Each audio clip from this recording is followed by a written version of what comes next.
ये कहानी उस समय की है जब लोग जंगल से लकड़ियां काटकर बेचते थे और किसी तरह अपनी जिंदगी बिताया करते थे। मोहनपुर गांव में भी ऐसा ही एक लकड़हारा रहता था जिसे लोग रामू लकड़हारा कहकर बुलाया करते थे। वह अपनी पत्नी सीता और 12 साल की बेटी गुड़िया के साथ एक टूटे फूटे घर में रहता था। एक रात रामू जंगल में लकड़ी काटने गया। इस पेड़ की लकड़ी अगर मैंने बाजार में बेच दी तो मुझे अच्छा खासा पैसा मिल जाएगा। अगर ये पेड़ मुझे आज ना मिलता तो मैं अपनी बेटी का इलाज कैसे करवा पाता। घर में राशन भी खत्म होने वाला है। इतना बोलकर जैसे ही उस पेड़ को काटने के लिए रामू ने अपनी कुल्हाड़ी उठाई, वैसे ही उस पेड़ से लाल रंग का रस निकलने लगा। उसे देखकर रामू थोड़ा डर गया और उसके हाथ कांपने लगे। ये क्या? इस पेड़ से तो खून निकल रहा है। क्या इस पेड़ के अंदर कोई इंसान है? हे भगवान, चारों तरफ बहुत सन्नाटा भी है। मुझे तो बहुत डर लग रहा है। देखना पड़ेगा कि इसके अंदर आखिर है क्या। रामू ने धीरे से उस पेड़ की छाल हटाई तो देखा पेड़ से ही लाल रस टपक रहा था। अरे, मैंने तो सोचा ये खून है, पर ये खून नहीं, इस पेड़ का ही लाल रस है। ऐसा पेड़ मैंने पहली बार देखा है। चलो अब जल्दी से इस पेड़ को काट लेता हूं। एक बार फिर से रामू ने उस पेड़ को काटने के लिए कुल्हाड़ी उठाई, लेकिन तभी उसके पीछे से किसी बूढ़ी औरत की आवाज आई। रुक जाओ बेटा, इस पेड़ को मत काटना। रामू ने पलटकर पीछे देखा तो थोड़ी दूर पर एक बूढ़ी औरत सफेद साड़ी में खड़ी थी। इस खतरनाक जंगल में ये बूढ़ी औरत अकेले क्या कर रही है? देखने में तो बहुत डरावनी लग रही है। मेरे बारे में सोचना बंद करो और इस पेड़ को तुम नहीं काट सकते। अरे, क्यों नहीं काट सकता अम्मा? अगर मैंने आज ये पेड़ नहीं काटा तो मैं अपनी बेटी की दवाई कैसे करवाऊंगा? मेरी बात ध्यान से सुनो। ये कोई साधारण पेड़ नहीं है। इस पेड़ की जड़ों में किस्मत दबी हुई है। भला पेड़ की जड़ों में किसी की किस्मत कैसे दबी हो सकती है?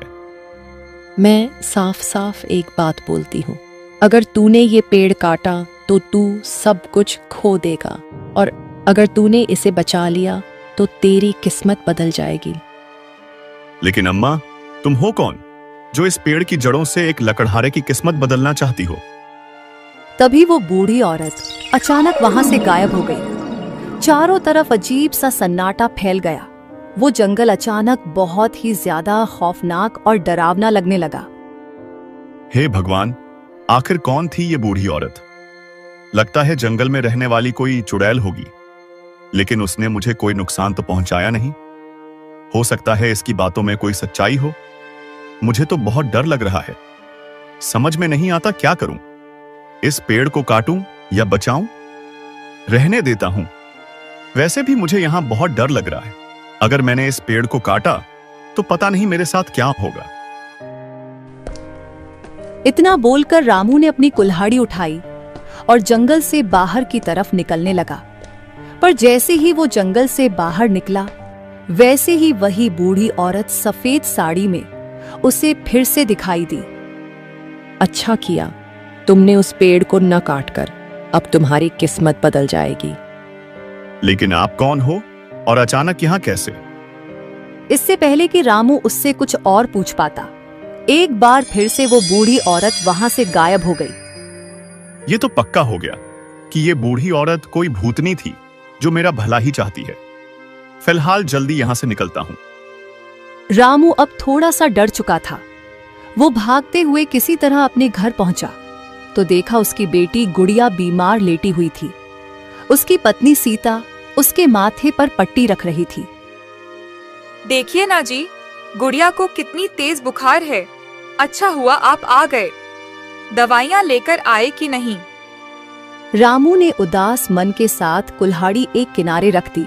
उसके बाद बोला, सीता, बड़ी मुश्किल से आज मुझे एक पेड़ मिला था काटने लायक, पर वो मैं काट ही नहीं पाया। वो पेड़ अगर मैं काट लेता तो बहुत महंगा बिकता, जिससे हमारी कुछ तकलीफें तो दूर ही हो जाती। अरे, तो फिर आपने वो पेड़ काटा क्यों नहीं? घर में बस थोड़ा सा राशन बचा हुआ है और सबसे जरूरी हमारी बेटी की तबीयत खराब है। सीता, मैंने वो पेड़ बड़ी मुश्किल से ढूंढा था और मैं उसे काटने भी जा रहा था, लेकिन तभी उस पेड़ से खून निकलने लगा। रामू ने अपने साथ जंगल में घटी हुई सारी घटना सीता को बता दी। पापा, इसका मतलब जंगल में आपको भूतनी मिली, फिर आप उससे बचे कैसे?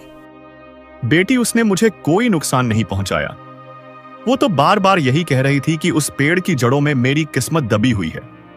लेकिन जंगल में इतना सन्नाटा था कि वो बहुत डरावना लग रहा था, इसलिए मैं डरकर भाग आया। भूत प्रेत के चक्र में मत पड़ो आप। गरीबी से बड़ा भूत कोई नहीं होता। क्या रात भर गुड़िया बुखार में ऐसे ही तड़पती रहेगी? माँ, पापा को कुछ मत कहो। वो इतनी रात को अकेले जंगल में थे, उन्हें भूतनी मिल गई। हमें तो इसी बात पर खुश होना चाहिए कि पापा सही सलामत वापस आ गए। आप मेरे लिए काढ़ा बना दीजिए, उससे मेरा बुखार कम पड़ जाएगा। कल भी तो मैंने काढ़ा ही पिया था। देखा आपने, हमारी बेटी कितनी समझदार हो गई है अभी से ही। ठीक है बेटी, मैं काढ़ा बनाकर लाती हूँ। सीता उठकर काढ़ा बनाने चली गई। इधर रामू अपनी बेटी के पास ही बैठ गया। बेटी, तुम घबराओ मत। अब मुझे लगने लगा है कि मेरी किस्मत बदलने वाली है, फिर सब कुछ ठीक हो जाएगा। पापा, मैं बिल्कुल नहीं घबरा रही हूँ। मुझे आप पर पूरा भरोसा है। थोड़ी देर बाद सीता गुड़िया के लिए काढ़ा और सबके लिए खाना एक साथ लेकर आ गई। ये लो बेटी, तुम काढ़ा पी लो, उसके बाद खाना भी खाते हैं। रात काफी हो गई है, अब हम सब लोग सो जाते हैं। देखते हैं कल का दिन हमारी जिंदगी में क्या नई समस्या लेकर आता है। सीता, ऐसी बातें मत करो। अब कोई समस्या नहीं होगी। जल्द से जल्द मेरी किस्मत बदलने वाली है, ऐसा मुझे अंदर से लग रहा है। तो गुड़िया ने काढ़ा पिया, जिससे उसका बुखार थोड़ा उतर गया। उसके बाद सब खाना पीना खाकर वहीं जमीन पर सो गए। रामू खिड़की के नजदीक लेटा हुआ था, पर उसे नींद नहीं आ रही थी। वो मन ही मन सोचने लगा। अम्मा ने कहा था कि उस पेड़ की जड़ों में मेरी किस्मत दबी हुई है। इस बात का क्या मतलब हो सकता है? अपनी दबी हुई किस्मत को मैं बाहर कैसे निकालूं? तभी अचानक खिड़की पर उसे एक बार फिर से उन्हीं अम्मा की आत्मा दिखाई दी, और यह देखकर उसका दिल जोर जोर से धड़कने लगा। कल सुबह होते ही तुम उस पेड़ की जड़ों को खोदना, तुम्हें तुम्हारी किस्मत मिल जाएगी। इतना बोलकर अम्मा एक बार फिर से गायब हो गई। रामू थोड़ा खुश भी हुआ, लेकिन डर की वजह से उसके चेहरे से पसीना भी टपकने लगा। चाहे मुझे कितना भी डर क्यों ना लगे, मैं कल सुबह होते ही जंगल में जरूर जाऊंगा, ताकि मैं अपने परिवार की किस्मत बदल सकूं। शायद भगवान ही मेरी किस्मत बदलना चाहता है उन अम्मा के जरिए।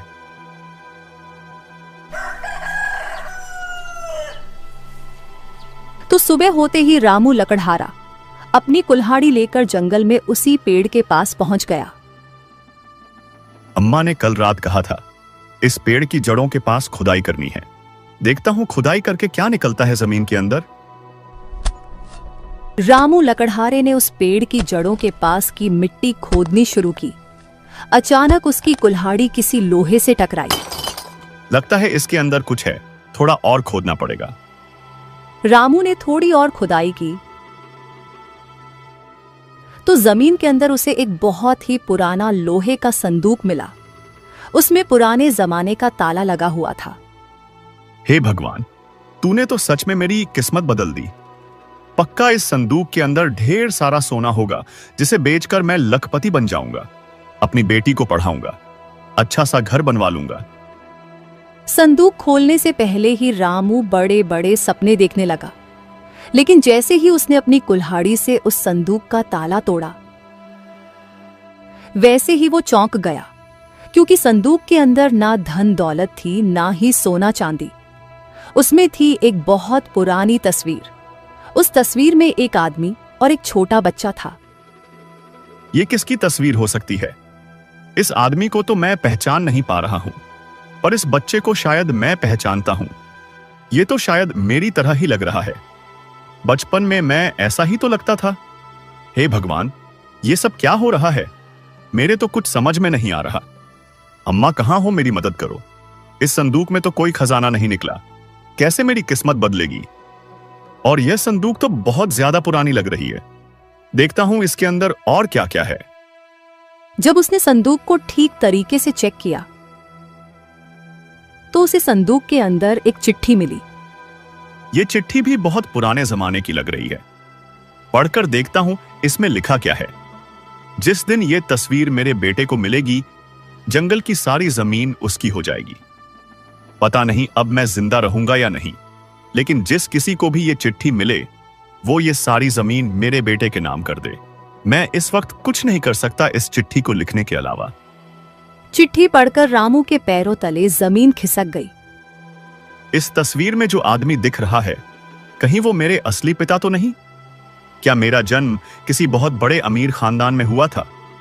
लेकिन मेरे पिताजी ने तो मरते वक्त बताया था कि वो मुझे कहीं से उठाकर लाए थे। ये सब क्या है? मेरे तो कुछ समझ में नहीं आ रहा। दूर से उस गांव के मुनीम ने ये सब देख लिया तो वह मन ही मन सोचने लगा, इस लकड़हारे को ऐसा क्या खजाना मिल गया? दूर से वो तस्वीर भी समझ में नहीं आ रही। क्या करूं? अभी इसके पास जाऊंगा तो हो सकता है लालच के चक्कर में ये लकड़हारा मुझे ही खत्म कर दे। इसके पास तो कुल्हाड़ी भी है। मैं ये बात जाकर सरपंच साहब को बताता हूं। इतना बोलकर मुनीम वहां से चला गया। भागते भागते वो सीधा सरपंच के सामने पहुंच गया। अरे मुनीम, इतना हाफ क्यों रहे हो? तुम्हारे चेहरे से तो पसीना टपक रहा है। क्या हो गया? सरपंच साहब, इस गांव का कोई बहुत बड़ा रहस्य रामू लकड़हारे के हाथ लग गया है। मैं अभी अपनी आंखों से देखकर आ रहा हूं। गांव का रहस्य? अरे साफ साफ बताओ मुनीम, हुआ क्या है? क्या देखा तुमने? मुनीम ने जंगल में जो भी दूर से देखा था, सुना था, वो सब सरपंच को बता दिया। लेकिन मुनीम, उस तस्वीर में आखिर था कौन? सरपंच साहब, मैंने दूर से देखा था। तस्वीर में कौन था ये तो मैं नहीं देख पाया, पर वो रामू चिट्ठी बहुत जोर जोर से पढ़ रहा था। वो सब मैंने आपको बता दिया। अरे, तो तुम्हें उस लकड़हारे को घसीटकर मेरे पास लाना चाहिए था। अरे सरपंच साहब, उस चिट्ठी में कुछ ऐसा लिखा था कि जिसको भी वो तस्वीर मिलेगी वो जमीन उसी की हो जाएगी। मुझे तो यही समझ में आया। अगर मैं उस वक्त उसके पास जाता तो वो इतनी बड़ी जमीन के लालच में मुझे ही निपटा देता। तुम बहुत डरपोक हो मुनीम। ठीक है, शाम को अपने आदमियों को भेजकर रामू लकड़हारे को हमारे सामने पेश करो। ठीक है सरपंच साहब, मैं रामू को पकड़वाने के लिए लोगों को तैयार करता हूं। वहीं दूसरी तरफ रामू लकड़हारा बहुत परेशान हो गया। वो तस्वीर और चिट्ठी लेकर तुरंत अपने घर आ गया। उसकी बेटी बुखार से तड़प रही थी। आपको हो क्या गया है? अपनी बेटी की आपको जरा भी फिक्र नहीं? गुड़िया का इलाज करवाना ही पड़ेगा। अब तो काढ़ा ने भी असर दिखाना बंद कर दिया है। मैं अपनी बेटी को कुछ नहीं होने दूंगा सीता, लेकिन पहले ये देखो, उस पेड़ के नीचे संदूक में मुझे ये तस्वीर और ये चिट्ठी मिली। मुझे शक है कि इस तस्वीर में जो बच्चा है वो मैं हूं और जंगल की सारी जमीन भी मेरी है। लेकिन आपने तो बताया था कि आप अनाथ हो। हाँ, लेकिन मुझे ये नहीं पता कि मेरा जन्म किस परिवार में हुआ। शायद मुझे लेकर बहुत बड़ा रहस्य इस गांव में छुपा हुआ है। अगर मैंने वो रहस्य सुलझा लिया तो जंगल की सारी जमीन मेरी हो जाएगी। फिर हमारी सभी समस्याएं खत्म हो जाएंगी। अरे, ये सब पता नहीं कब तक होगा। तब तक क्या गुड़िया बुखार में तड़पती रहेगी? इससे पहले कि रामू कुछ बोल पाता, वहां सरपंच का एक आदमी आ गया। वो बहुत हट्टा कट्टा था। अरे रामू, सुना है जंगल में तुम्हें कुछ मिला है? अरे भाई, ये सब आपको कैसे पता चला? वो सब छोड़ो, जंगल में जो भी तुम्हें मिला है वो सब लेकर सरपंच साहब के पास चलो। उन्होंने तुम्हें इसी वक्त बुलाया है। मेरी बेटी बहुत बीमार है, मैं उसे छोड़कर कैसे जा सकता हूँ? पापा, आप सरपंच साहब के पास जाइए। हो सकता है वहीं जाकर आपका रहस्य सुलझ जाए। मेरी फिक्र करना बंद कर दीजिए, मैं ठीक हो जाऊंगी। हो सकता है भगवान आपकी किस्मत बदलना चाहते हो। हमारी बेटी कितनी हिम्मत वाली है। मुझे भी लगता है गुड़िया सही कह रही है। जाइए सरपंच साहब के पास, देखिए वो क्या बताते हैं, शायद आपका रहस्य सुलझ ही जाए। ठीक है, मैं अभी होकर आता हूं सरपंच साहब के पास से। गुड़िया को तब तक काढ़ा पिला दो। इतना बोलकर रामू वो तस्वीर और चिट्ठी लेकर उस आदमी के साथ सरपंच साहब के पास पहुंच गया। वहां पर मुनीम भी मौजूद था। रामू, जो तस्वीर और जो चिट्ठी तुम्हें मिली है वो मुझे दिखाओ। हमारे मुनीम ने तुम्हें देख लिया था, इसलिए हमें पता चल गया है इस बारे में। अरे मुझे क्यों फंसा रहे हैं सरपंच साहब? मैंने नहीं देखा था, हमारे किसी आदमी ने देखा था। क्यों डर रहे हो तुम फालतू में जब मैं सामने बैठा हूं? इतना डरपोक मुनीम मुझे नहीं चाहिए। मैं तुम्हें काम से निकाल दूंगा, भले ही तुम 40 साल से मेरे पास काम कर रहे हो। माफ करना सरपंच साहब। हाँ रामू, मैंने दूर से तुम्हें ये चिट्ठी पढ़ते हुए देख लिया था। अरे तो इसमें डरने वाली क्या बात है? ये लीजिए सरपंच साहब, ये तस्वीर मुझे मिली थी और ये चिट्ठी भी मिली थी। रामू ने वो तस्वीर और चिट्ठी सरपंच को दे दी। वो तस्वीर देखकर सरपंच के पैरों तले जमीन खिसक गई। वो मन ही मन सोचने लगा, ये तस्वीर तो मेरे छोटे भाई की है और ये बच्चा तो मेरा भतीजा है। इस चिट्ठी में लिखा है कि ये चिट्ठी मेरे बेटे को मिलेगी, तो क्या ये लकड़हारा मेरा भतीजा है? अरे नहीं, ऐसा कैसे हो सकता है? क्या सोचने लगे सरपंच साहब? अब आप ही ये रहस्य सुलझाइए, क्योंकि इस तस्वीर में जिस बच्चे की तस्वीर है वो मैं लग रहा हूं। जहां तक मुझे याद है, बचपन में मैं भी ऐसे ही दिखता था। मेरे पिताजी ने मेरी जन्म की तस्वीर मुझे दिखाई थी एक बार, और उन्होंने ये भी कहा था कि वो मुझे कहीं से उठाकर लाए थे। मैं अनाथ हूं। ये क्या बकवास कर रहे हो रामू? तुम इस आदमी के बेटे हो ही नहीं सकते। वही तो मेरी भी समझ में नहीं आ रहा सरपंच साहब। मैं एक मामूली सा लकड़हारा इतने बड़े आदमी की संतान कैसे हो सकता हूं? लेकिन एक बात मुझे और समझ में नहीं आ रही कि ये चिट्ठी और तस्वीर मुझे ही क्यों मिली। अच्छा, तुम ये बताओ कि ये तस्वीर और ये चिट्ठी तुम्हें मिली कैसे? तुम्हें कैसे पता चला कि उस पेड़ की जड़ों के नीचे ये वो संदूक छुपी हुई थी? सरपंच साहब, मुझे एक बूढ़ी औरत की आत्मा ने बताया ये सब। रामू की ये बात सुनते ही सरपंच जोर जोर से हंसने लगा। अच्छा, मजाक कर लेते हो रामू? आज तक मुझे तो कोई आत्मा दिखाई नहीं दी, तो तुम्हें कैसे दिख गई? आत्मा? ये सब क्या चक्कर है सरपंच साहब? मुझे आत्माओं से बड़ा डर लगता है। मुझे तो लगता है वो जंगल वाली जमीन इस रामू की ही है। इसे दे दो, वरना वो आत्मा हमें खा जाएगी। चुप करो मुनीम, ये सब किसी ने मजाक किया होगा। जंगल में जो भी खजाना निकलता है वो सरकार का होता है, और इस गांव की सरकार मैं हूं, तो वो जंगल भी अब मेरा हो गया। ऐसे कोई भी चिट्ठी रखकर चला जाएगा तो हम क्या यकीन कर लेंगे?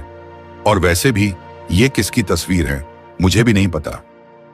लेकिन सरपंच साहब, ये तस्वीर तो आपके। चुप करो मुनीम, इसके आगे कुछ मत बोलना, वरना तुम्हारी बोलती बंद कर दूंगा। रामू, तुम घर जाओ, तुम्हारे साथ किसी ने मजाक किया है। सरपंच साहब, मैं चाहता हूं इसका फैसला पूरे गांव वालों के सामने पंचायत में हो। गांव में जो भी होता है, हर चीज का फैसला पंचायत में ही होता है, तो मेरा फैसला आप अकेले क्यों कर रहे हैं यहां पर? मेरी बेटी बहुत बीमार है। वो जंगल वाली जमीन मुझे मिल जाएगी तो मेरी किस्मत बदल जाएगी। रामू, ये तस्वीर और चिट्ठी तुम मुझे दे दो, इसके बदले मैं तुम्हारी बेटी का इलाज करवा दूंगा अच्छे से अच्छे अस्पताल में। अब रामू बुरी तरह फंस गया।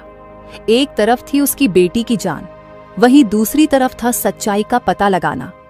तभी रामू मन ही मन सोचने लगा, हे भगवान, अब मैं क्या करूं? कोई भी आत्मा कभी झूठ नहीं बोल सकती, और इस गांव में इतना बड़ा मजाक भला मेरे साथ कोई क्यों करेगा? मैं तो एक मामूली सा लकड़हारा हूं। ये तस्वीर और चिट्ठी मुझे किसी तरह से हासिल करनी होगी। जाओ रामू, घर जाओ। इस तस्वीर के बारे में किसी को मत बताना। मैं तुम्हारी बेटी का इलाज करवा दूंगा। मुनीम जी, रामू को ढेर सारे पैसे दे दो। इससे पहले कि मुनीम कुछ बोल पाता, रामू ने झपट्टा मार के सरपंच के हाथ से वो तस्वीर और चिट्ठी छीन ली और वहां से भाग गया। अरे पकड़ो इसको, पकड़ो। अगर इसने ये तस्वीर गांव वालों को दिखा दी तो बहुत बड़ा अनर्थ हो जाएगा। मुझे इन आत्माओं के चक्कर में नहीं पड़ना। क्या पता मैं उसे पकड़ने गया और वो आत्मा मुझे ही पकड़ ले। मैं आपकी नौकरी छोड़ दूंगा, लेकिन उसके पीछे बिल्कुल नहीं भागूंगा। कोई बात नहीं, मुझे नहीं पता था कि वो जंगल वाली जमीन भी मेरे भाई की होगी, वरना मैं उसे भी हड़प लेता। लेकिन ये 2 कौड़ी का लकड़हारा मेरा कुछ नहीं कर पाएगा। गांव वाले मेरे गुलाम हैं। अब देखो मैं क्या करता हूं। इधर रामू भागते हुए अपनी झोपड़ी में आ गया। उसे परेशान देखकर सीता और उसकी बेटी गुड़िया भी परेशान हो गए। अरे क्या हुआ? आप इतने परेशान क्यों लग रहे हैं? क्या इस तस्वीर के बारे में कुछ पता चला? कुछ पता नहीं चला सीता, लेकिन सरपंच की बातों से ऐसा लगा कि उसे सब कुछ पता चल गया है, पर वो मुझे बता नहीं रहा। इस तस्वीर के पीछे कोई बहुत बड़ा खेल है। जल्दी से सारा सामान बांधो, हमें तुरंत यहां से भागना होगा। वो सरपंच इस चिट्ठी और तस्वीर को हथियाने के लिए कुछ भी कर सकता है। अरे पापा, आप इतना डर क्यों रहे हैं? हम यहाँ से कहाँ जाएंगे? मैं इस रहस्य का पर्दाफाश करके ही रहूंगा और वहीं से मेरी किस्मत बदल जाएगी। चलो जल्दी चलो, इससे पहले कि सरपंच कुछ कर बैठे। रामू अपने घर का सारा सामान और अपने परिवार को लेकर पीछे के रास्ते गांव के बाहर किसी नदी के किनारे पहुंच गया। हम यहाँ आ तो गए हैं, पर सरपंच तो यहाँ भी आ सकता है ना? ये नदी गांव से ज्यादा दूर तो है नहीं। हम लोग नदी के उस तरफ चलते हैं, वहां इस गांव का कोई नहीं जाता। सरपंच को लगेगा कि मैं गांव छोड़कर ही चला गया। तो रामू अपने परिवार को लेकर किसी तरह नदी के दूसरी तरफ चला गया। वहां किसी जंगल के बहुत अंदर उसने एक लकड़ी और घास फूस की झोपड़ी बना ली। सीता, तुम गुड़िया को यहीं संभाल कर रखना, मैं कुछ खाने का इंतजाम करके लाता हूं। अपनी पत्नी और बेटी को सुरक्षित उस झोपड़ी में छोड़कर रामू बाहर जंगल में कुछ खाने को ढूंढने लगा, पर उसे कुछ मिला नहीं। इस जंगल में तो कोई फल भी नहीं दिखाई दे रहा। ऐसा करता हूं, नदी से मछलियां पकड़ लाता हूं। रामू नदी के किनारे गया, मछली पकड़ी और जैसे ही जंगल के अंदर घुसा, वैसे ही दाएं तरफ किसी पेड़ के नीचे बैठे हुए उसे एक साधु बाबा मिल गए। रामू को देखते ही बाबा की आंखें खुल गईं। उन्होंने रामू को रोक लिया। अरे बेटा रुको, कहां जा रहे हो? इस जंगल में तो आज तक कोई नहीं आया। अरे बाबा, क्या बताऊं, एक तो मेरी जिंदगी में वैसे भी बहुत परेशानियां थीं, अब एक और रहस्य में फंस गया हूं। वैसे अभी तक तो आप यहां दिखाई नहीं दिए, अचानक कहां से आ गए? अरे बेटा, मैं तो पिछले 30 वर्षों से इसी जंगल में तपस्या कर रहा हूं। शायद तुम मुझे देख नहीं पाए होगे। उससे पहले आप कहां रहते थे? क्या आप काशी में रहते थे? नहीं बेटा, इससे पहले मैं नदी के उस पार मोहनपुर गांव में अपनी पत्नी के साथ रहता था। मैं वहां के मंदिर का पुजारी था, पर पत्नी के गुजर जाने के बाद मैं अकेला पड़ गया और तब से यहीं तपस्या करने लगा।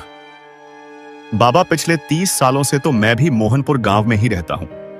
उस वक्त मैं बिल्कुल छोटा था, तो शायद आपको पहचानता नहीं, क्योंकि मेरी उम्र ही 30 साल है। बेटा, पता नहीं तुम्हें देखकर ऐसा क्यों लग रहा है कि मैं तुम्हारे किसी काम आ सकता हूं।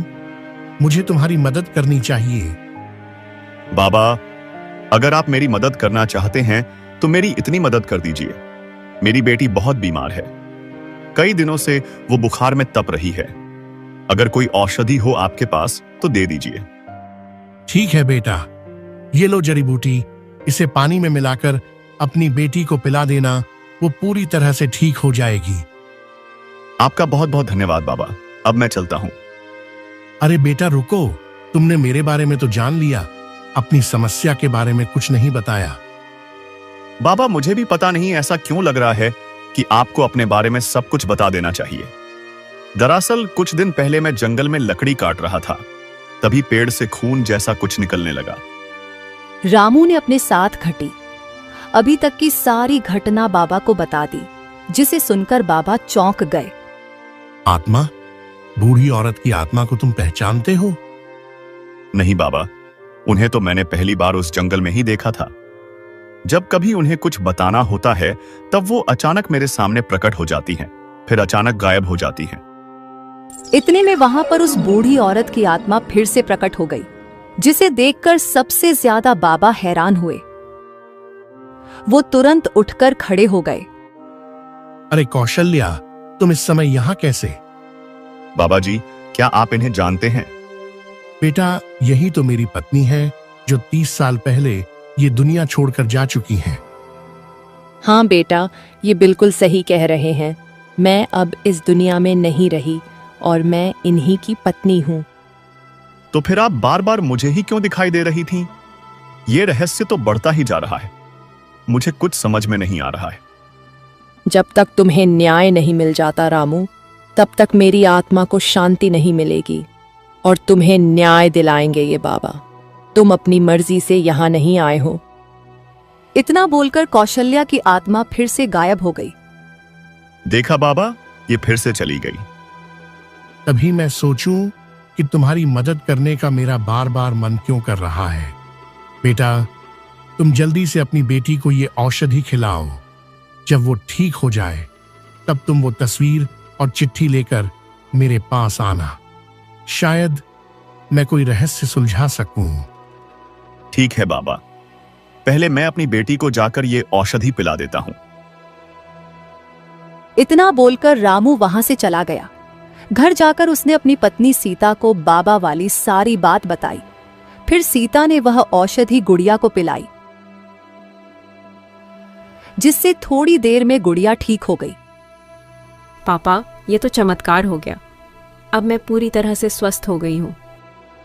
बाबा का बहुत बहुत धन्यवाद। अब मेरा सिर्फ एक ही मकसद बचा है, उस रहस्य का पर्दाफाश करना। वहीं दूसरी तरफ सरपंच अपने आदमियों को लेकर रामू के घर के बाहर पहुंच गया, लेकिन वहां ताला लगा हुआ था। लगता है कहीं गया हुआ है। इसके घर का ताला तोड़कर इसके घर में घुस जाओ और वो तस्वीर ढूंढ कर लाओ। सरपंच के आदमी रामू की झोपड़ी का दरवाजा तोड़कर उसके अंदर घुस गए, लेकिन अंदर कुछ था ही नहीं। अरे सरपंच साहब, ये घर तो पूरी तरह से खाली पड़ा हुआ है। यहां पर तो एक तिनका भी नहीं है। लगता है भाग गया, पर इतनी जल्दी कहीं जा नहीं सकता वो। उसके पास तो फूटी कौड़ी भी नहीं थी। जल्दी से पूरा गांव छान मारो। तो अब सरपंच के आदमी रामू को पूरे गांव में ढूंढने लगे, पर वो कहीं नहीं मिला। तभी कुछ गांव वाले उनके पास आ गए। अरे सरपंच साहब, पिछले कुछ घंटों से आपके आदमी पूरे गांव का चक्कर लगा रहे हैं। किसको ढूंढ रहे हैं आप लोग? काका, आप लोगों को कहीं रामू लकड़हारा दिखा? पता नहीं वह कहां चला गया। मैं सुबह से उसे ढूंढ रहा हूं, लेकिन वह कहीं मिल ही नहीं रहा। कुछ घंटों पहले आपकी हवेली से आते हुए हमने उसे देखा था। उसके बाद वह कहां चला गया, हम में से किसी को भी नहीं पता। जाओ, जाकर पूरे गांव में यह खबर फैला दो कि जो भी रामू, उसकी पत्नी या उसकी बेटी को ढूंढ कर लाएगा, उसे हम बहुत अच्छा पुरस्कार देंगे। सरपंच साहब, रामू तो एक साधारण सा लकड़हारा है। उसे ढूंढने के लिए आप इतना बड़ा पुरस्कार क्यों देंगे? कोई बात हो गई क्या? हमें लगता है रामू ने अभी वो तस्वीर इन गांव वालों को नहीं दिखाई। काका, वो सब तुम छोड़ दो। जल्दी से रामू को ढूंढो, फिर ढेर सारी धन दौलत तुम्हें दे दूंगा। सरपंच की बात सुनकर गांव वालों को लालच आ गया। अब पूरा गांव मिलकर रामू को ढूंढने लगा। वो लोग जंगल में भी गए, नदी के किनारे भी गए, पर रामू कहीं नहीं मिला। सरपंच परेशान होकर अपनी हवेली वापस आ गया। सरपंच साहब, मुझे समझ में नहीं आ रहा कि ये रामू करने क्या वाला है और इतनी जल्दी कहां भाग गया। पूरा गांव मिलकर भी उसे नहीं ढूंढ पाया। मेरे भाई ने मेरे साथ धोखा किया था। उसने मुझे कभी नहीं बताया कि वो जंगल वाली जमीन उसकी है, वरना मैं उसे भी हड़प लेता। कहीं ना कहीं से उसे ढूंढो। अगर उसने गांव वालों को वो तस्वीर और वो चिट्ठी दिखा दी, तो गांव वाले मिलकर मुझे सरपंच की गद्दी से उतार देंगे और मेरी सारी धन दौलत भी चली जाएगी।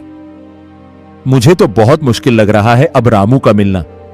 लगता है वो जंगल वाली जमीन अब उसकी ही हो जाएगी, क्योंकि तस्वीर में जो वो आदमी था वो तो आपके ही भाई थे।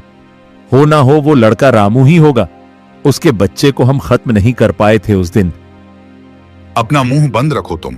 उस वक्त भी यही बोलने वाले थे रामू के सामने कि वो मेरा भाई है। दोबारा ये बात अपने मुंह से मत निकालना, वरना तुम्हारा मुंह बंद कर दूंगा। माफ करना सरपंच साहब, अब आगे से नहीं बोलूंगा। तो अब धीरे धीरे रात हो गई। वहीं दूसरी तरफ रात में रामू वो तस्वीर और चिट्ठी लेकर बाबा के पास आया। बाबा वो तस्वीर देखकर तुरंत पहचान गए। बेटा, इस तस्वीर में जो ये आदमी है, ये तो सरपंच का छोटा भाई है और उसकी गोद में जो बच्चा है वो इसी का बेटा है, यानी सरपंच का भतीजा। पर ये तस्वीर तुमको क्यों मिली? तभी एक बार फिर से कौशल्या की आत्मा वहां प्रकट हुई। रामू, अब वक्त आ गया है तुम्हारी किस्मत बदलने का। अब तुम डरना बंद करो और पंचायत बिठाओ। डरो मत, कोई तुम्हारा कुछ नहीं कर सकता। मैं अगर गांव गया तो सरपंच मुझे पकड़ लेगा। ये तस्वीर और चिट्ठी भी मुझसे छीन लेगा। वो बहुत खतरनाक है। गांव वालों को भी उसने अभी तक लालच दे ही दिया होगा मुझे ढूंढने का। चिंता मत करो, उस गांव में मुझे सब लोग जानते हैं। कल सुबह होते ही मैं पंचायत इकट्ठा करूंगा। जैसे ही पंचायत बैठ जाए, रामू, तुम अपने परिवार को लेकर वहां आ जाना। ठीक है बाबा, जब आप लोग मेरे लिए इतनी कोशिश कर रहे हैं तो मैं भी अपने डर पर काबू पा ही सकता हूं।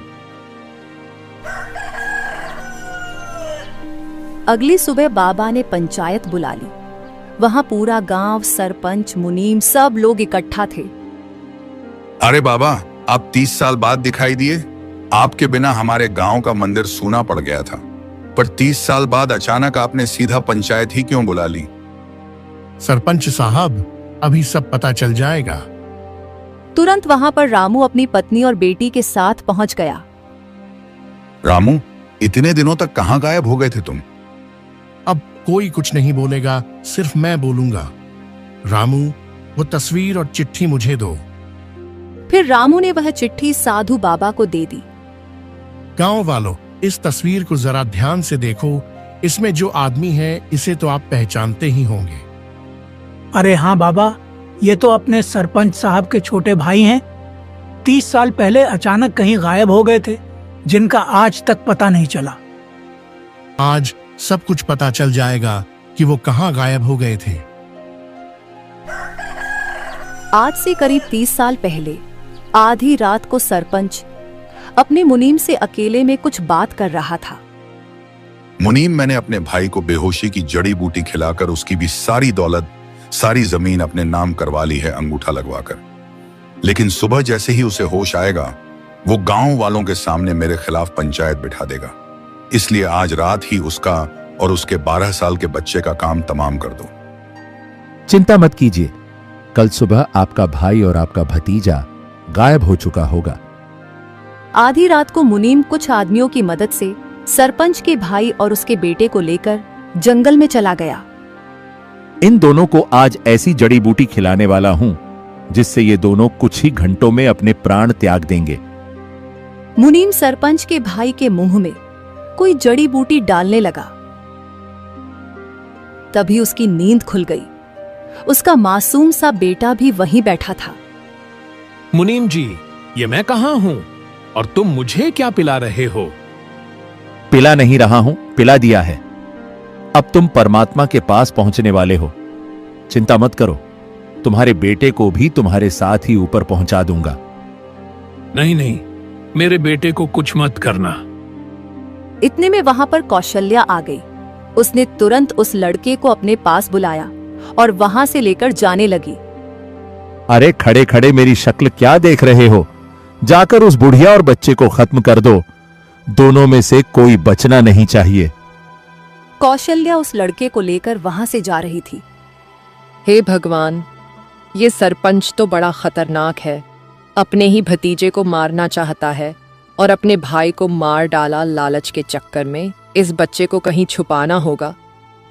कौशल्या भागते भागते जंगल के बाहर निकल गई और किसी मंदिर में उस लड़के को छुपा दिया। अब मैं वापस जंगल में जाती हूँ ताकि सरपंच का आदमी इस बच्चे तक ना पहुँच पाए। भले ही मेरे प्राण चले जाएं, पर इस मासूम से बच्चे को कुछ नहीं होना चाहिए। कौशल्या भागते हुए वापस जंगल के अंदर आ गई। तभी उसे सामने सरपंच का आदमी मिल गया। ओ बुढ़िया, कहाँ है वो बच्चा? वो भगवान की शरण में है। तुम लोग उसे अब कभी नहीं ढूंढ पाओगे। ठीक है, वैसे भी वो बच्चा हमारा क्या बिगाड़ लेगा, लेकिन तुझे हम ऊपर पहुंचाकर ही रहेंगे, वरना कल सुबह तू गांव वालों के सामने अपनी चोंच खोल देगी। उसके बाद सरपंच के आदमी ने बड़ी बेरहमी से मेरी पत्नी कौशल्या के प्राण छीन लिए। गांव वालों, ये सरपंच तो बहुत खतरनाक है। पिछले 30 सालों से इस गांव का सरपंच बना हुआ है और हम इसकी सच्चाई जान ही नहीं पाए। हम तो सोच रहे थे इसका भाई कहीं गायब हो गया, पर इसने ही अपने भाई को मरवा दिया और अपने सगे भतीजे को भी। इतने में वहां कौशल्या की आत्मा प्रकट हो गई। गांव वालों, सरपंच साहब का भतीजा आज भी जीवित है। अरे कौशल्या बहन, तुम कहाँ है सरपंच का भतीजा? वो कोई और नहीं बल्कि रामू ही है। सरपंच के आदमी ने मेरे प्राण तो छीन लिए, पर मेरी आत्मा उसी जंगल में भटकती रही। जिस बच्चे को मैंने मंदिर में छोड़ दिया था, उसे किसी ने गोद ले लिया, पर वो भी बेचारा गरीब लकड़हारा ही था, इसलिए रामू भी लकड़हारा ही बन गया। दूसरी तरफ मरते वक्त सरपंच के भाई ने अपनी ये तस्वीर और चिट्ठी लिखकर संदूक में छुपा दी और उसी पेड़ के नीचे गाड़ दी। उस दिन से मेरा मकसद बन गया था कि वो तस्वीर किसी तरह एक बार रामू के हाथ लग जाए, जिससे इसकी किस्मत बदल जाएगी, क्योंकि वो जंगल वाली जमीन भी सरपंच के भाई की ही थी, जिसके बारे में उसने सरपंच को भी नहीं बताया था। गांव वालों, मारो सरपंच को, मार मार कर भगा दो इसे इस गांव से। इसे हम भीख मांगने लायक भी नहीं छोड़ेंगे। जब ये अपने भाई के साथ ऐसा कर सकता है तो हमारे साथ क्या करेगा? हमारे लिए ये खतरनाक है। पूरी हवेली, सारी जमीन इसने अपने भाई से हड़प ली और यहाँ 30 साल से राज कर रहा है। सारे गांव के लोगों को गुस्सा देखकर सरपंच की हालत खराब हो गई। गांव वालों, मुझे माफ कर दो। रामू बेटा, तुम मेरे भतीजे हो, मैं तुम्हें स्वीकार करता हूं, लेकिन गांव वालों से बोल दो मुझे कुछ ना करें। मेरे पिता को मारते वक्त जब आपको दया नहीं आई, तो मुझे भला दया क्यों आएगी? गांव वालों, आप लोगों को जो सही लगता है वो कीजिए। गांव वालों ने मार मार कर सरपंच मुनीम और उसके आदमियों को उस गांव से बाहर निकाल दिया। रामू बेटा, आज से तुम इस गांव के सरपंच हो। हम सब तुम्हें चुनते हैं इस भरी पंचायत में। वो हवेली भी तुम्हारी है, वो जंगल भी तुम्हारा है और सरपंच की सारी धन दौलत भी तुम्हारी है। अब मैं वो जंगल कभी कटने नहीं दूंगा। सरपंच की धन दौलत से मैं इस गांव में स्कूल बनवाऊंगा, अस्पताल बनवाऊंगा और गांव को खूब उन्नति पर ले जाऊंगा। और बाबा, आप आज के बाद जंगल में नहीं, हमारे साथ ही रहेंगे। आज मेरी आत्मा को शांति मिल ही गई। अब मैं चलती हूँ। सब लोग अपना ख्याल रखना। इतना बोलकर कौशल्या की आत्मा मुक्त हो गई। तो इस तरह से एक गरीब लकड़हारे की किस्मत पूरी तरह से बदल गई। वो अपनी पत्नी सीता, बेटी गुड़िया और बाबा के साथ उस हवेली में खुशी खुशी रहने लगा। कुछ ही सालों में उसने अस्पताल, स्कूल सब बनवा दिए, जिससे गांव वाले भी खुशी खुशी रहने लगे।